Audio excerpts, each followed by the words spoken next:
Hey everyone, hope everyone's having a good summer so far.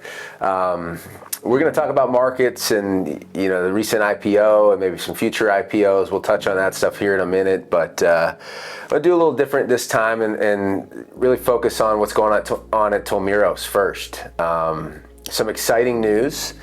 Every year, the Mahoning Valley Young Professionals releases their top 25, under 35 here in the community, and we're really, really excited and proud that we had 3 individuals nominated, for that recognition. So John Bates, Cade Krebs, and Mason Glynn, congrats to those guys. We're really excited and happy for them.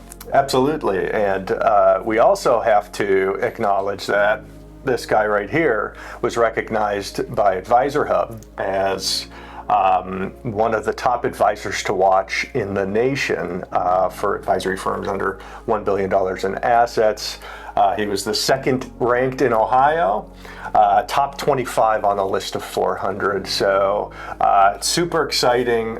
We love this recognition. It's validation that all the hard work that everybody's putting into making sure that you are best served, is getting recognized. So super excited about that. And I also want to do a quick plug. You'll see attached to this email our second ever newsletter Casey from our office has created. It is really cool. So do yourself a favor and click on that. After the video, you'll hear some more about what we just mentioned. You'll see a little bit about things that are topical in markets, and maybe even a recipe or two thrown in here just to keep it interesting. Yeah, it's fun. We're excited about that. So take a look, enjoy. So markets, we've got, at the time of this filming, there's a few more days left, but I think, markets overall have been solid. Last time we were in front of the camera, we were focused on the conflict in Iran. Market is seeming to look past that. Looks like we have a resolution here. But we've got some interesting things going on. We've recently had an IPO.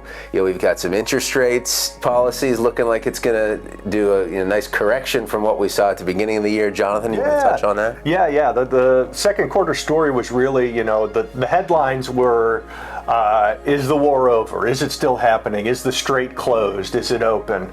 But the kind of the undercurrent of markets in the second quarter was a resiliency of earnings. So oftentimes people can be left scratching their heads wondering, well, it doesn't seem like good news today, but markets were up.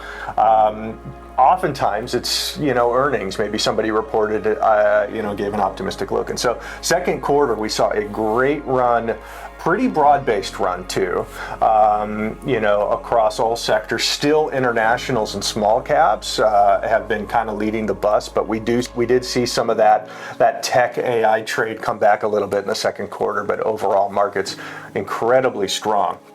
Now, we got questions. You probably stumbled on it and, in a newspaper or two, lots of excitement about an IPO, SpaceX, that came out here in June, and a couple more IPOs that are going to be exciting and coming out. So we just wanted to talk to you about, because we got a lot of questions.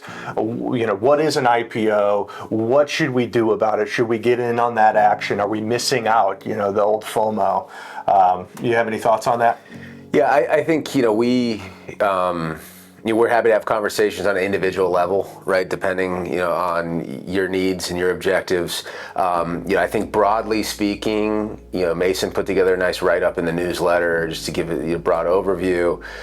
What we want to articulate is that IPOs can be volatile. And I just think it's really important to understand how quickly prices can move. We've already seen that, frankly, with the SpaceX IPO. The first day, you had the big pop, and since then, it's gone, frankly, down pretty significantly. So, that's not abnormal, though, in the IPO space. So just understand the risks involved if you want to go down that road, okay?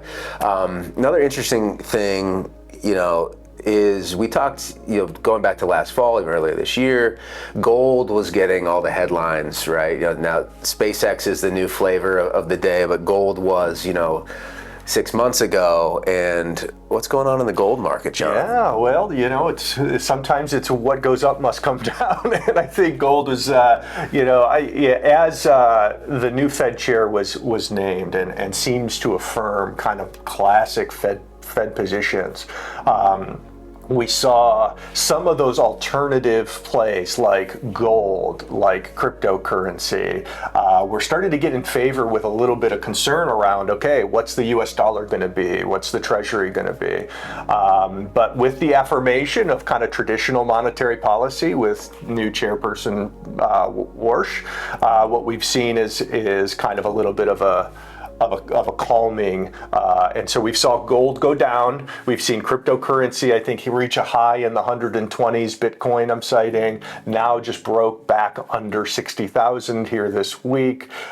So we are seeing downward momentum in those more alternative, instruments. And I think the point I want to impress upon everyone is, we took a lot of questions and calls regarding, gold particularly, and, we don't chase the hype. That's just not who we are. That's not how we invest money. You know that. But I think this shows a good reason why we don't do that. There's always going to be hype, right? There's always going to be the thing that we're getting phone calls about, and we can list on the top of our head whether it's gold, whether it's crypto, whether it's cannabis stocks, whether it's EV stocks, electric vehicles. There's just always these things that they seem in the moment like sure bets, and they're not always. Some of them might end up being good investments. Some of them are perfectly suitable as diversifiers. But there is always the hype machine, and we need to stay disciplined to your long-term path. Yep. So, hey, we hope everyone has, happy 4th of July and a great rest of the summer. So take care.